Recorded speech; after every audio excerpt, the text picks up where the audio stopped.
Cette vidéo est sponsorisée par NordVPN. Vous pouvez bénéficier d'une super promo en allant sur nordvpn.com/seriousnorth.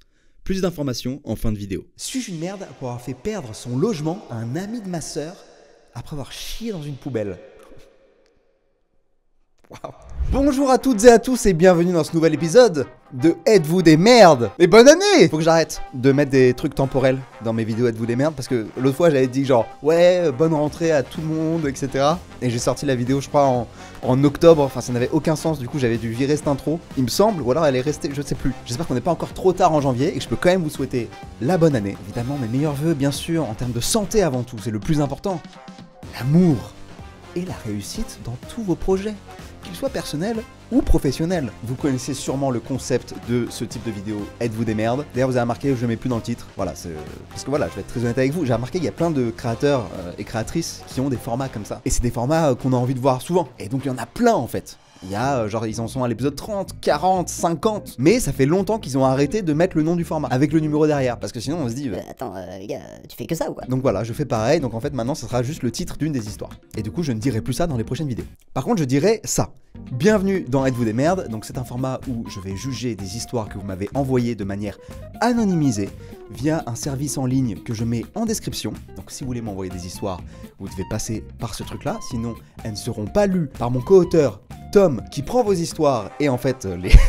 Je rigole parce que je sais qu'Alfie il a toujours pas de photo de Tom et donc il va mettre une photo qui n'a aucun sens. Je le sais, je sais pas c'est quoi, je sais pas, je la découvre en même temps que vous. Alfie qui monte cette vidéo donc. Coucou. Je reprends. Donc pour que Tom sélectionne votre histoire, il faut absolument qu'elle soit anonymisée. Il faut donner du contexte, c'est-à-dire genre votre genre, votre âge, peut-être des informations sur un contexte, pour qu'on puisse vraiment comprendre et juger au mieux cette histoire. Moi je vais juger cette histoire, je vais juger si vous avez été une merde ou non, en gros. Évidemment, je vous juge pas vous. C'est-à-dire que je peux très bien être une très bonne personne et à un moment faire de la merde. Ça arrive.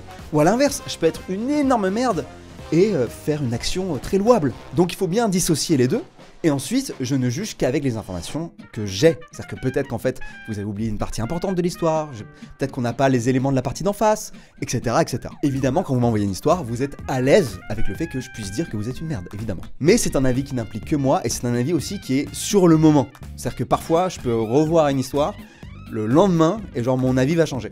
Ça arrive, parce que en fait, ça me fait réfléchir à un truc, parce que ça va toucher un truc perso, parce que il va se passer quelque chose dans l'actualité qui ravive un truc, j'en sais rien. Mais je pense que c'est clair et vous avez compris les règles de ce format. Évidemment, l'idée c'est de juger avec bienveillance. Hein, on n'est pas là pour se taper dessus. On est dans la compréhension, on est ouvert. Et voilà, et je pense que j'ai assez parlé. Et que tout de suite, on est parti pour la première histoire de Êtes-vous des merdes? Ta ta ta. Wouh, wouh. Suis-je une merde pour avoir potentiellement ruiné un couple dont je n'avais aucun lien? Écoute, on va voir. Bonjour Sirius. Mais t'es pas sérieux là. Sirius? Bah t'es une merde. Est-ce qu'on va continuer cette histoire? On va le faire par respect. Le respect que tu ne m'as pas offert. Mais t'es une merde, sache-le. Alors l'histoire commence il y a 4 ans avec un certain Marc. D'accord. Qui es-tu, machin? Il faut donner du contexte, c'est-à-dire genre votre genre, votre âge, peut-être des informations sur un contexte. On n'a pas de contexte, hein, voilà. Dans le cadre de ses études, Marc est parti en échange en Russie, où il a rencontré une jeune russe assez friquée, avec qui il s'est vite mis en couple. Est-ce que le fait qu'elle soit friquée a une importance dans l'histoire? On ne sait pas pour l'instant. Trop bizarre de préciser ça, n'empêche. Si vraiment il n'y a pas de rapport, c'est trop bizarre de préciser ça. Bref. Tout se passait bien, sauf qu'il a dû rentrer en France pour finir ses études. Ils se sont alors mis en relation à distance en attendant la fin de ses études pour aller la rejoindre. Alright. Mais apparemment, Marc n'avait pas la même définition du mot relation que sa compagne et a fini par pécho une de mes potes pendant une soirée étudiante. Et a même fini par se mettre en couple avec elle. Alright. Pas très cool, Marc. Au bout d'un moment, il faut obliger de lui expliquer la supercherie. La supercherie. C'est pas ça une supercherie. Une supercherie. C'est quand t'as fait tout un plan, t'as manigancé un truc. Là, c'est une tromperie. Non, mais dites-moi si je me trompe, mais pour moi, une supercherie, c'est pas ça. La supercherie, c'est genre, tu sais, c'est genre le poteau rose, quoi. C'est genre, t'as fait tout un. C'est un prank. C'est un prank, en fait, une supercherie. Putain, j'avoue, une supercherie, c'est un prank. The prophecy is true. Mais d'ailleurs, là, la meuf qui était hyper friquée, si elle était super, c'est une supercherie. Parce que riche, c'est chéri en verlan. C'est compliqué, ok? Mais lui étant assez BG et elle ne se trouvant pas super belle, elle décida de rester avec lui pour profiter en sachant que ce n'était que temporaire. Attends, il explique la supercherie à qui? À la personne qui est restée en Russie ou à la nouvelle là? Lui étant assez BG et elle ne se trouvant pas super belle, elle décida de rester avec lui pour profiter sachant que ce n'était que temporaire. J'imagine que c'est avec la nouvelle personne. Il y a un bruit là. La nouvelle personne. Très bien. Non, je sais pas, peut-être que j'avais une invocation. Puisqu'il dit temporaire, et donc l'autre, elle doit terminer ses études pour le rejoindre. Bref, le problème étant, une fois ses études terminées, et presque 2 ans de relation avec ma pote, il l'a bloquée sur tous les réseaux, sans même un message d'au revoir. Elle savait que ça n'allait pas durer, mais c'était quand même un peu attaché à lui. S'être fait bloquer de la sorte lui a brisé le cœur et sa confiance en elle. Mais c'est horrible. Mais attends, mais il a bloqué qui? Mais je pige pas cette histoire. Tout se passait bien, sauf qu'il a dû rentrer en France pour finir ses études. Ils se sont mis en relation à distance. Ok, une fois ses études terminées... Ah oui, une fois ses études terminées, il avait prévu de rentrer et donc il a coupé la relation avec ta pote qui est la nouvelle meuf du coup. Ok, peut-être que vous aviez compris. Moi non. Je récapitule vite fait. Il est en couple avec une meuf en Russie, ok? Il doit revenir en France terminer ses études. En France, il chope la pote de la personne qui nous a envoyé le mail, ok? Il le dit pas à la meuf en Russie. Par contre, il dit à sa pote, enfin à sa nouvelle meuf, qui est la pote de la personne qui a envoyé le mail, il lui dit ce qui se passe et que en fait, j'ai une meuf en Russie, ok? Au bout de 2 ans, il doit rentrer et là, il bloque sa meuf, qui est la pote de la personne qui a envoyé le mail, sur tous les réseaux. Ok. Alright. Quel bâtard déjà! Attends, excusez-moi, mais quel bâtard! Il l'a bloqué! C'est triste quand même, hein. Elle se trouvait pas super belle et comme lui il était assez BG, elle est restée. Ok. Lui était enfin parti retrouver sa vraie copine, mais de mon côté, je l'avais toujours sur les réseaux. À peu près 1 an après, je vois l'annonce et des photos de son mariage avec la Russe. Ah ouais. Oh, mais comment tu peux faire ça en fait? Mais comment tu peux faire ça? Excusez-moi, J'envoie alors un screen à ma pote en mode « Oh, regarde, l'autre s'est marié avec la cocu. » Non mais pourquoi t'as envoyé un screen à ta pote? Mais c'est horrible. Ah, j'aurais tellement pas aimé que t'envoies un screen. Enfin, moi, si j'étais ta pote, j'aurais pas aimé, quoi. Apparemment, ça l'a pas tellement fait rire. No joke. Et je me suis rendu compte qu'elle était toujours affectée par cette histoire. Bah oui. Mais quand il y a quelques semaines, je suis tombé sur l'annonce qu'ils allaient avoir un enfant, dans un mélange et élan de vengeance et de vouloir faire éclater la vérité, j'ai voulu tout balancer. J'ai créé un compte Facebook complètement anonyme et j'ai envoyé un gros pavé à sa copine avec le plus de détails possible pour qu'elle ne puisse pas croire à un canular. Dès qu'elle a ouvert le message, j'ai supprimé le compte Facebook pour effacer les traces, comme un assassin qui nettoierait sa scène de crime. Ah putain, j'adore. Ça m'a fait des... Wouh. Ah, ça m'a donné des frissons. Ah, j'ai kiffé. Le petit... Comme un assassin qui nettoierait sa scène de crime. Incroyable. C'est pas pour ça que t'es pas une merde. Je n'ai pas du tout de nouvelles à propos de leur couple. Alright. Alors Sirius... Suis-je une merde pour avoir potentiellement ruiné une future vie de famille alors que je n'avais aucun lien avec l'histoire? Bisous sur ton crâne chauve. Merci. Attends, laisse-moi réfléchir. Oui. Oui, bah oui. Oui, c'est pas parce que lui c'est une merde que ça te dédouane le fait d'être une merde aussi. C'est pas parce que tu fais un truc de merde à quelqu'un qui est une merde que toi t'es pas une merde, tu vois? Alors évidemment, on pourrait dire chais. On pourrait dire chais. Moi, ce qui me fait de la peine, c'est surtout cette femme russe, ta pote et cet enfant. Voilà, j'espère que c'est terrible, mais j'espère que, je sais pas, soit elle l'a pardonné, enfin qu'ils ont réussi à dépasser ça en tant que couple, mais je l'espère pour l'enfant plutôt, tu vois. Et en même temps, est-ce qu'un enfant avec des parents séparés, mais qui sont tous les deux plus heureux individuellement, est-ce que c'est pas mieux? Ouais, j'imagine. Ça dépend comment vit le couple en fait, ça dépend comment ils s'en sortent. On n'est pas, effectivement, on n'est pas dans leur couple, donc on peut pas savoir. Maintenant, ce qu'on peut juste juger, c'est toi le fait d'avoir fait ça dans un élan de vengeance. En fait, c'est pas ton histoire, tu vois, c'est pas ton histoire. Donc, de toute façon...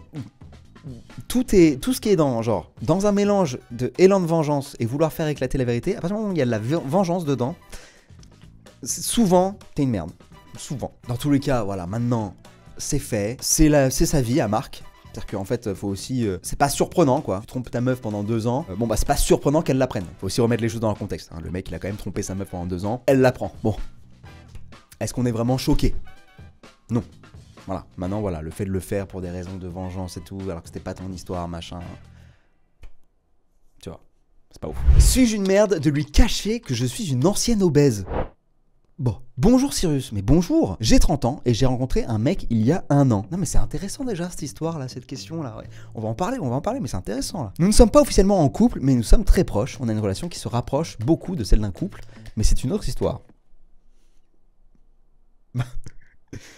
On aimerait en savoir plus. On est tous curieux là. On se dit tout, on partage énormément, y compris nos doutes et nos faiblesses. C'est très précieux pour moi. Mais voilà, il y a quelque chose que je n'ai jamais osé lui dire. Je suis une ancienne obèse. J'ai perdu beaucoup de poids il y a quelques années. Il sait que je me trouve encore un peu trop grosse. C'est un complexe que je porterai probablement toujours un peu, étant donné mon histoire. Lui ne comprend pas ce regard que je pose sur moi-même. J'ai maintenant une silhouette dite dans la norme. Chacun vit son poids et l'évolution de son poids à sa façon, tout à fait. Moi, mon obésité me complexait et me posait quelques problèmes de santé qui, depuis, ont été résolus. Bravo. Je suis fier de mon parcours, il y a de quoi. Et pourtant, c'est quelque chose que je n'ose pas aborder avec lui. C'est marrant ça. Il fut, enfin c'est marrant, c'est pas très drôle. Hein. Il a un point de vue assez radical sur l'obésité, que d'une part je ne partage pas, et qui d'autre part me blesse pour le corps qui a été le mien. Je sais pourtant que si j'en parlais, il serait à l'écoute. Je pense que ce qui le blesserait serait que je lui ai caché. Mais plus le temps passe et plus j'ai l'impression que ce non-dit se transforme en mensonge. Je n'ai jamais voulu en venir là. J'ai juste laissé traîner parce que c'était trop, et que c'est toujours trop dur pour moi. J'ai beaucoup analysé la situation et je pense que c'est un problème que je garde avec moi-même, avec mes anciens complexes et les complexes qui me restent de cette période de ma vie. Mais le fait qu'il y ait ce truc que je refuse malgré moi à lui partager, je n'y arrive juste pas. J'arrive pas à dire les mots. Suis-je une merde de lui cacher que je suis une ancienne obèse? Alors, non. Déjà non. En fait, c'est intéressant parce que, bon, déjà, t'as le droit d'avoir ton jardin secret, quelque part. Ça t'appartient. C'est ta vie, en fait, tu vois. C'est ton passé, etc. T'es pas obligé de partager tout ton passé avec la personne, tu vois. Même si vous vous dites tout, etc. T'as le droit d'avoir ta part, une part, en fait, qui t'appartient, tu vois, et que t'as pas envie de partager. Et ça, je trouve pas ça problématique. Maintenant, je pense qu'en fait, il y a un phénomène d'essentialisation. Terme un peu barbare. Mais en gros, c'est comme si tu étais ce corps, tu vois. Ce corps obèse, c'était toi, tu vois. Alors que toi, t'es pas qu'un corps, en fait, tu vois, genre... que tu sois obèse, que tu sois mince, peu importe, tu resteras toi. Et toi, tu dépasses ça. T'es au-dessus de ça, tu vois. C'est pour ça que je dis dans l'intro... c'est une action. Et genre, même si je dis que, putain, suis-je une merde? Bah ouais, t'es une merde sur une action à un moment, etc. Et ça fait pas de toi une merde. Sinon, c'est essentialiser le truc. C'est-à-dire que tu prends quelque chose de particulier à un moment et t'en fais un truc qui fait partie de ton essence. Et en fait, je pense que t'as peur. T'as une peur qui est justifiée, qui est que je vais baisser dans son estime, parce que vu qu'il a un point de vue assez radical sur l'obésité, je vais perdre des points, quoi. Là où en fait ça pourrait être totalement l'inverse. Il pourrait, à l'inverse, trouver que c'est hyper fort de ta part d'avoir changé, je connais pas ta vie, tu vois, donc ce qu'il fallait changer pour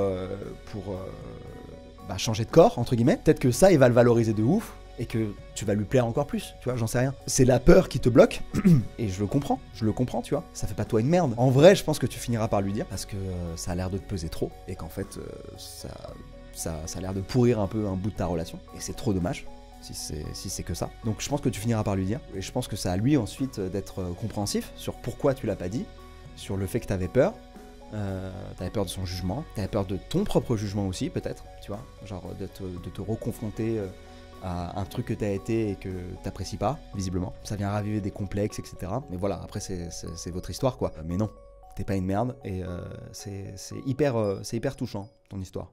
Voilà. On t'embrasse fort. Suis-je une merde pour avoir fait perdre son logement à un ami de ma sœur après avoir chié dans une poubelle? Wow. Bonjour. Je me dois d'expliquer que c'est l'une de mes plus grosses anecdotes. Ça me fait penser au concept de McFly et Carito, honte. Genre des trucs dont on a honte. Mais là, c'est anecdote. Genre des trucs qu'il faut pas faire, visiblement. Ça arrivait quand j'avais 9 ans. Or, j'en ai 18 maintenant. Et cette drôle d'aventure me hante encore. Let's go. Contextualisons. Mais avec plaisir. C'est ce que je demande. En gros, ma sœur m'hébergeait. Donc là, on sait que la personne a 18 ans. Très bien. Ma sœur m'hébergeait, moi et le reste de ma famille, dans sa résidence universitaire parce que nous n'avions plus de logement. Nous étions donc contraints et contraintes de nous entasser à 4 ou 5 dans un 18 mètres carrés. Gros big up à ma grande sœur, si tu regardes cette vidéo, je t'aime. C'est beau. C'est anonyme, je le rappelle. D'autant plus que c'était totalement illégal, sauf qu'on était archi cramés parce que mon petit frère n'était qu'un bébé. Du coup, la concierge nous toisait. On apprécie. Toujours super mal à chaque fois qu'on entrait dans le bâtiment. Donc j'avais bien conscience à l'époque que je devais me faire discrète pour éviter de lui attirer des ennuis. J'éludais toujours lorsque mes amis au collège, j'étais en 6ème, me demandaient où j'habitais ou pourquoi je n'invitais jamais personne à la maison. À l'époque, je terminais souvent les cours avant tout le monde. Il fallait donc que j'attende à l'extérieur 1 ou 2 heures avant de pouvoir rentrer puisque je n'avais pas les clés de chez ma Big 6. Putain, la personne qui écrit n'a pas de chance, quoi. Vraiment, ça avait l'air dur. Habituellement, je me réfugiais dans une médiathèque jusqu'à sa fermeture, mais ce jour-là, j'avais une énorme envie de chier. Et rien que l'idée de me soulager dans un lieu public m'horrifiait. J'ai donc décidé de rentrer chez ma sœur. Évidemment, il n'y avait personne, j'ai eu beau tambouriner sur la porte, rien. J'étais bloqué dans le bâtiment de la résidence universitaire, sans toilette ni espoir disponible aux alentours. J'ai alors erré dans les couloirs, les étages, tout me paraissait tellement grand à l'époque, et j'ai fini par tomber sur une salle d'études vide. J'étais vraiment dans le mal, personne ne répondait au téléphone, j'avais froid, faim, et j'étais surtout à 2 doigts de me faire dessus. Je cherchais désespérément une issue à mon problème, lorsque j'ai finalement trouvé la solution. Une poubelle. Oh. Il y avait une fichue poubelle à papier dans la salle, j'ai chié dedans, et je me suis barré.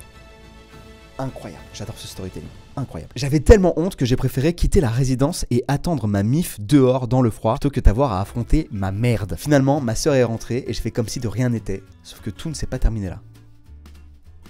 Attends, mais pourquoi en fait, attends, je suis en train de te... Pourquoi tu t'es barré, genre? Pourquoi, ouais, tu voulais pas affronter ta merde, mais je pense que là, le bon truc à faire, c'était de prendre la poubelle et limite partir avec la poubelle. On continue. Vous vous souvenez de la concierge? Il se trouve qu'elle s'occupait également du ménage et elle était hors d'elle. Tu m'étonnes.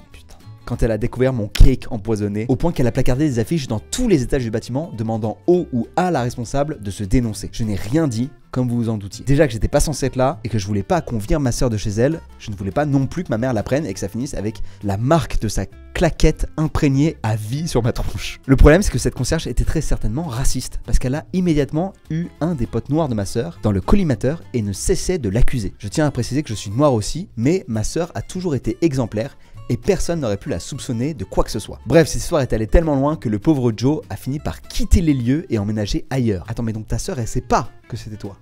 Ou elle sait? Tu lui as dit? Non, tu lui as pas dit. Je n'ai rien dit comme vous vous en doutez. Ah ouais. Encore aujourd'hui, cette histoire me fait parfois affreusement rire, mais me couvre également de honte. En tout cas, 9 ans après les faits, personne n'est au courant que c'était moi la responsable. Alors mon cher parapote, suis-je une merde pour avoir fait perdre son logement à un ami de ma sœur parce que j'ai eu la mésaventure de chier dans une poubelle? Oh là là. Bah oui. Et t'en fais aussi. Non, oui, clairement. Non, mais je me mets à la place du gars qui a rien demandé et juste il se fait virer. Putain, ça doit lui faire une sacrée anecdote à lui. Mais non, après voilà, t'avais 9 ans, une petite merdouille, tu vois, petite merdouille. T'avais 9 ans et tout, t'étais hyper gêné, t'as eu honte, voilà. Et puis ça se trouve, la personne qui a déménagé pour le mieux, voilà. On peut se dire ça aussi, hein. En tout cas, j'espère qu'aujourd'hui tu te portes bien. Et on t'embrasse très fort. Suis-je une merde pour coucher avec un gars en couple? La classique. Classique dans les deux sens, évidemment. Évidemment. J'ai 21 ans et je suis étudiante. Merci pour ce contexte. J'ai commencé à voir ce gars régulièrement parce qu'on a un cours en commun et on a un travail de groupe pour la fin du semestre. Je l'ai trouvé attirant dès le début, mais un de mes amis m'a dit qu'il était en couple, donc j'étais un peu déçu, mais j'ai abandonné l'idée de tenter un truc. On s'entend très bien, on a des intérêts similaires, d'où notre travail de groupe. Aussi, j'ai des origines étrangères et il a appris ma langue maternelle en autodidacte. Donc je l'aide à pratiquer et il est curieux de ma double culture, donc on est devenus proches assez vite. Mais ça a l'air d'être un chic type, à part le fait qu'il trompe sa meuf. En dehors de ça, il a l'air incroyable. J'ai parfois eu l'impression que la frontière entre bien s'entendre et flirter était assez floue, mais je vais être honnête, je ne voulais pas me prendre la tête, je me disais que je verrais avec le temps. Oui, et puis il peut très bien, vous pouvez très bien juste, ça peut être une rencontre en fait, et il peut tomber amoureux de toi, quitter son ex, tu vois, ça peut être, c'est la vie aussi ça. Hein. Bah oui, non mais soyez pas dégoûtés, non mais je vous vois là, les couples là, qui sont en train de regarder cette vidéo, ils sont en train de regarder la vidéo à deux, et ils sont en train de se dire, tu fais attention toi quand même hein, au travail. Hein. Voilà. Faut l'accepter, je pense qu'il faut l'accepter. C'est difficile, mais on peut pas enfermer l'autre. L'important c'est que l'autre veut rester avec nous, par lui-même, par elle-même. Faut imaginer ça comme un petit oiseau, la cage est ouverte. Il peut partir. Il décide de rester. Voilà.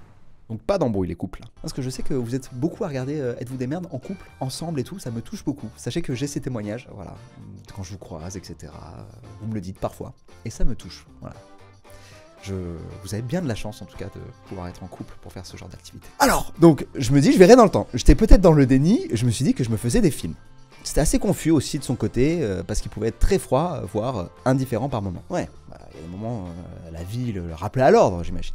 Mais assez rapidement, c'est devenu assez clair que mon attirance était réciproque. Il lâchait des sous-entendus, il me poussait à faire le premier pas. Je crois qu'aucun de nous deux ne voulait porter la responsabilité de ce qui allait se passer. Donc on est juste devenus de plus en plus proches progressivement. C'était totalement un jeu de séduction de passer de la drague à playing hard to get. Excuse me? I'm hard to get. Ok, donc ça veut dire que je suis difficile à avoir. Donc la joie est inaccessible. Très bien. Waouh. Il y avait quelque chose de satisfaisant et d'excitant à la fois. Je comprends totalement. À un moment, on a fini par sauter le pas. Vous avez fini par vous sauter tout court, j'ai envie de dire. Je ne savais pas si ça allait durer, je n'étais pas très à l'aise avec le fait qu'il ait une copine, mais s'il choisissait de continuer de me voir, je n'allais pas refuser. Et c'est ce qui s'est passé. Je sais très bien que c'est moralement une mauvaise décision, mais en même temps, je n'ai pas envie de couper court à cette relation qui me plaît vraiment beaucoup pour sa copine que je ne connais pas. Mais non mais, en fait, c'est quoi?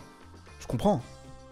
Dans le sens où genre, c'est terrible ce que je veux dire. En fait, ça dépend de ta morale. Mais je peux comprendre que tu aies une morale qui fait que ce n'est pas ton problème. Tu considères que c'est pas ton problème. C'est le problème de lui et d'elle. C'est leur couple, c'est leur problème. C'est une pensée que je comprends. Et même si, à titre personnel, je n'y arriverai pas, parce qu'en fait, à cause du sentiment que j'ai eu là juste avant, là, tu sais, je dis, oh, putain, ça me fait mal au ventre. Moi, ça me stresse, en fait, et donc j'arrive pas à kiffer. Mais je peux comprendre, en fait, moralement, qu'on se dise, voilà, ce n'est pas mon problème. Ça s'entend.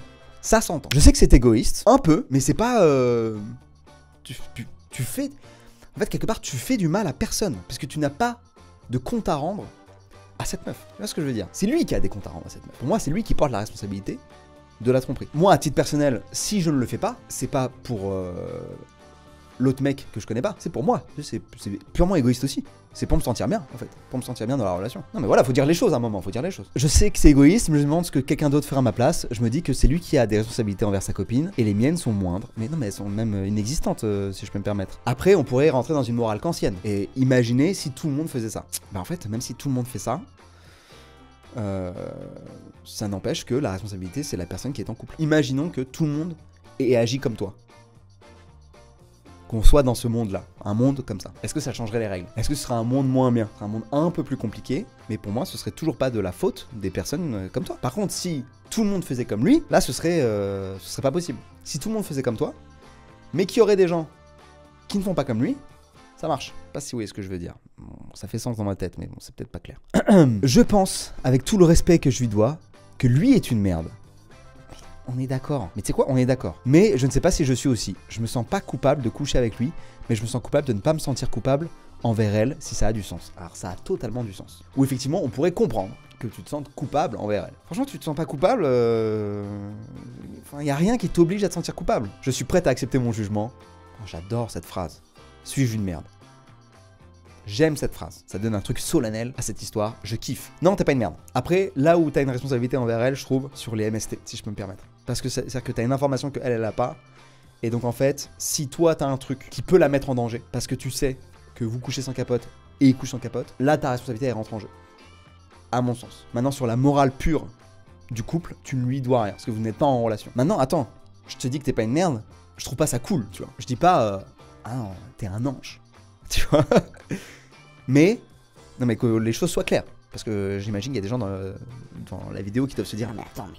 Ouah, Cyrus, mais ouah, tu es tellement déçu, tellement déçu. attendez, je dis pas, c'est exemplaire comme attitude, trop bien, félicitations, ramener une couronne. Non. Par contre, est-ce que t'es une merde? Je trouve pas non plus. Je trouve que c'est, effectivement, tu l'as dit, c'est lui la merde. On est sur la zone grise, quoi. On est sur une zone où chacun en fait, peut mettre ses règles de morale, etc.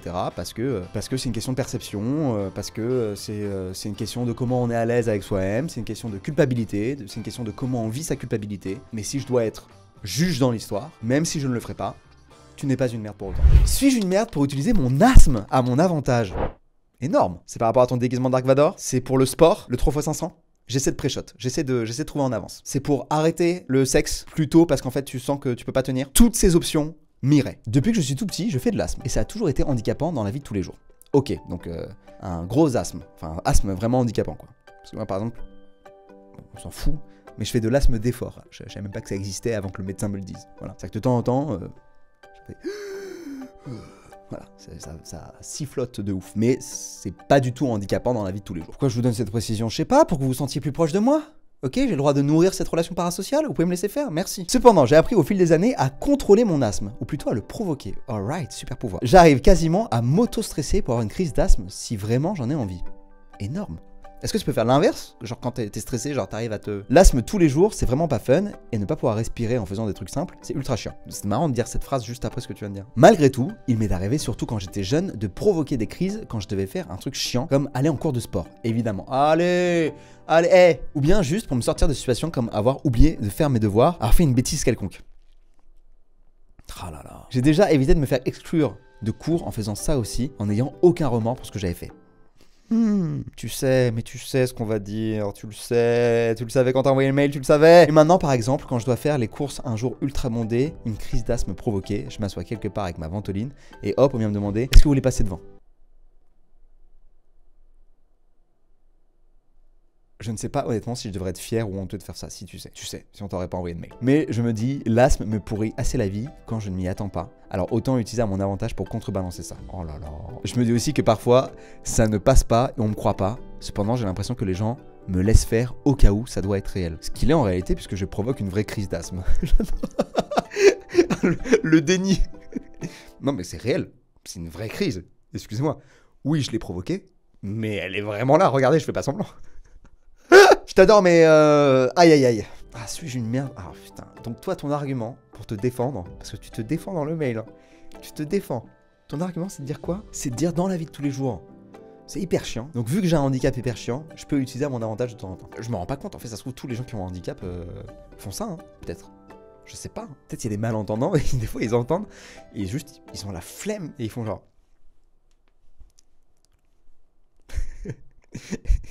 et genre... Juste, ils entendent pas très bien, mais ils entendent quand même. Mais juste, ils ont pas envie de parler, quoi.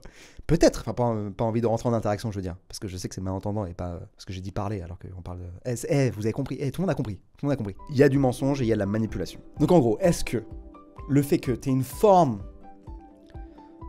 de diminution par rapport à des personnes qui n'ont pas ce handicap-là, ça te donne le droit de les manipuler? Pour moi, je crois que ça te donnerait le droit de les manipuler si, déjà, tu sais pas si les personnes en face de toi ont des handicaps. T'as des handicaps qui sont invisibles. Tu connais pas leur passé non plus. Tu vois, il y a des événements qu'on a vécus qui peuvent être hyper traumatisants, au point où ça en devient un handicap dans la vie de tous les jours. Peut-être que la personne qui te dit vous pouvez passer devant, en vrai elle a un cancer genre. Et elle a décidé de vivre les dernières semaines de sa life comme as. Je dis n'importe quoi.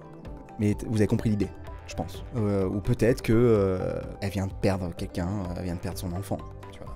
Je dis n'importe quoi. J'en sais rien. Tu sais pas, en fait. Ah, j'ai trouvé la faille de ton raisonnement. J'ai trouvé la faille de ton raisonnement. Donc, t'es une merde. Je pense qu'en fait, ça dépend. À mon avis, si on veut être précis dans la réponse, à mon avis, ça dépend au cas par cas. Typiquement, éviter de te faire exclure de cours. Ça se trouve, tu méritais totalement de te faire exclure de cours. T'as fait ça.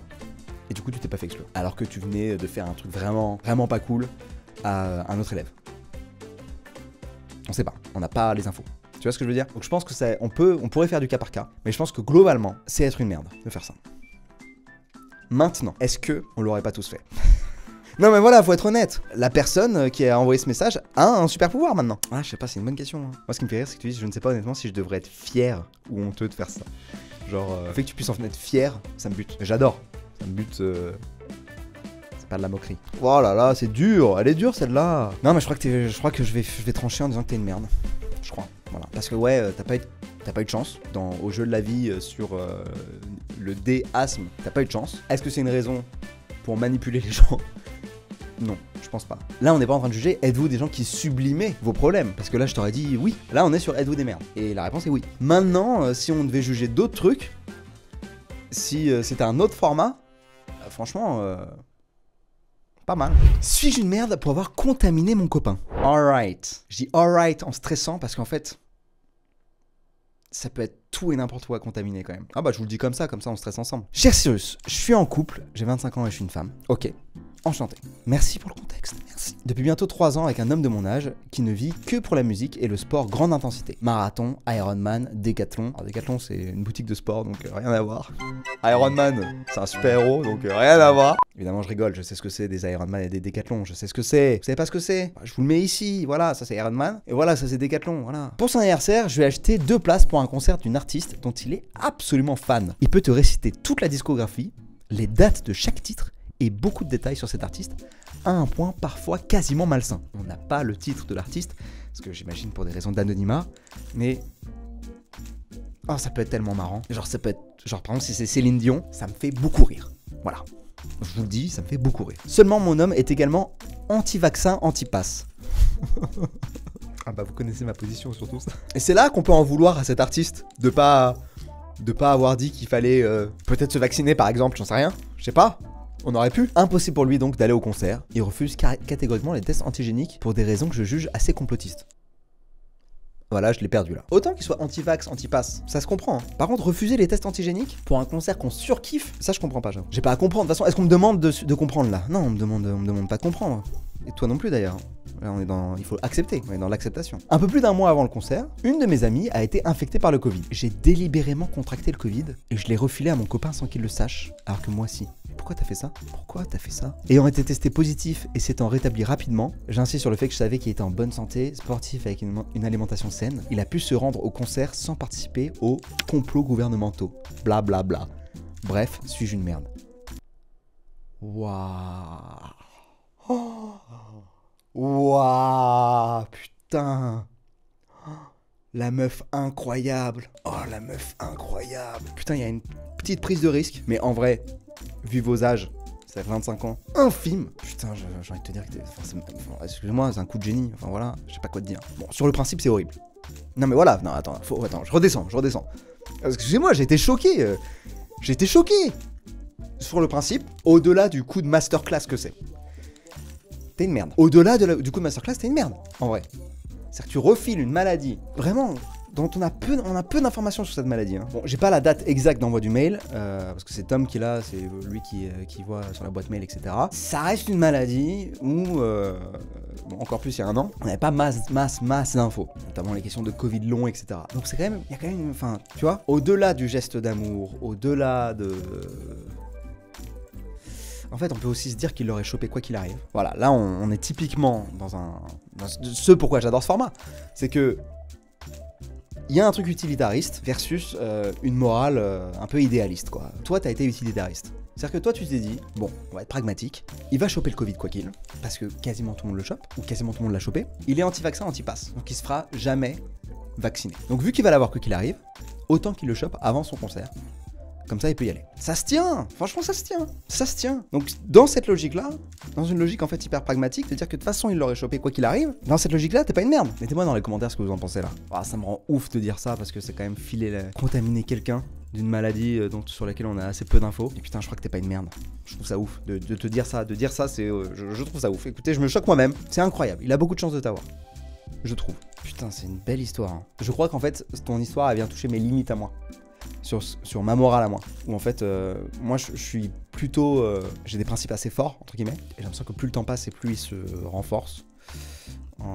Ce qui est pas forcément bien. Mais là, le tien, j'avoue, il vient casser mes principes, quoi. En tout cas, on vous embrasse très très fort. Et j'espère que le concert était cool. J'espère que cette vidéo, en tout cas... Non, me dites pas... Me dites pas qu'on va refaire cette vanne, vraiment? Hey, c'est Cyrus NordVPN. Je sais, vous vous en lassez peut-être, moi non. Mais qu'est-ce que c'est NordVPN? Mais c'est un Virtual Private Network. Alors ça a plusieurs utilités. D'abord, ça vous permet de naviguer de manière sécurisée lorsque vous êtes dans un lieu public, donc vous utilisez un Wi-Fi public et que vous êtes sur un site qui n'est pas en HTTPS. Donc là, quelqu'un pourrait intercepter ce qui se passe grâce à un VPN, non. Et ensuite, vous pouvez faire croire que vous êtes n'importe où dans le monde. Donc, alors c'est utile quand, par exemple, vous voyagez, si vous voulez vous reconnecter en France depuis là où vous voyagez, ou alors si vous voulez accéder au catalogue, par exemple, de streaming d'un autre pays, ou bien même si vous voulez vous connecter à un autre pays pour bénéficier de tarifs avantageux. Par exemple, je sais pas, vous voulez louer une voiture, et vous pouvez aussi l'utiliser pour contourner des restrictions. Voilà. Un jour, j'étais à un hôtel, j'avais besoin d'un VPN parce que je voulais me connecter depuis la France, je sais absolument plus pour quelle raison, mais j'ai testé tous les VPN. Voilà, je vais pas dire tous les noms des VPN, etc. Mais la plupart ont des trucs de satisfait, remboursé, machin et tout. Dont NordVPN, vous êtes satisfait ou remboursé pendant 30 jours, et c'était mon préféré. Qu'est-ce que vous voulez que je vous dise? Voilà, c'était fiable, c'était simple, ça marchait en un clic, la connexion tenait, la connexion était rapide. C'est pas seulement qu'un VPN, ça offre aussi des protections. Par exemple, protection anti-menace, ça bloque les sites web malveillants, ça bloque les publicités intempestives, ça bloque les trackers, bref.